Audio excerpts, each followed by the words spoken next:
સરિયા વરસાદી પાણી અને વુડા સર્કલ નજીક જલારામનગર સહયોગનગર પાણીની અંદર ગરકાવ થઈ ચૂક્યું છે।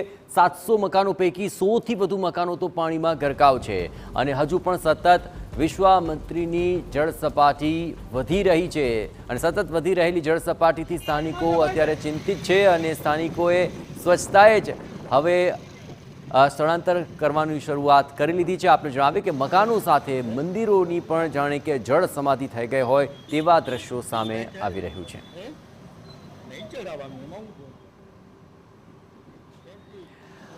વડોદરાના વાઘોડિયામાં ધોધમાર વરસાદ બાદ નદી છલકાઈ ઉઠી છે।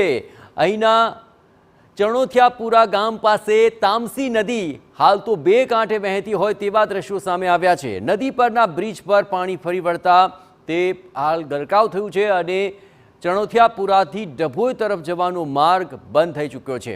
નદીમાં પાણી આસપાસના ગામોમાં પણ ફરી વળ્યા છે।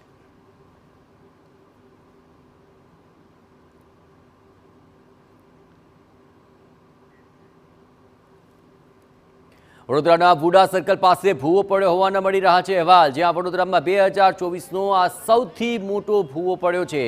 રાત્રે ભૂવો પડ્યો અને ત્યારબાદ વાહન ચાલકો પણ અટવાઈ પડ્યા છે। ભૂવાના લાઈવ દ્રશ્યો આપ જુઓ કે જ્યાં મુખ્ય માર્ગ પર ભૂવો પડતા અનેક સવાલ ઉઠી રહ્યા છે અને આ દ્રશ્યોમાં ધીરે ધીરે આ ભૂવો મોટો થઈ રહ્યો છે, કારણ કે સતત તેમાં પાણીના કારણે જે ખાડો પડતો જાય છે તે આખરે ધીરે ધીરે મોટો થતો જાય છે અને 2024નો વડોદરાનો આ સૌથી મોટો ભૂવો સામે આવ્યો છે। લાઈવ દ્રશ્યો જુઓ કઈ રીતે આ ભૂવાની અંદર તે આકાર વધારે મોટો થતો જઈ રહ્યો છે અને સતત તેમાં પોલાણને કારણે આ ભૂવો મોટો થઈ રહ્યો છે।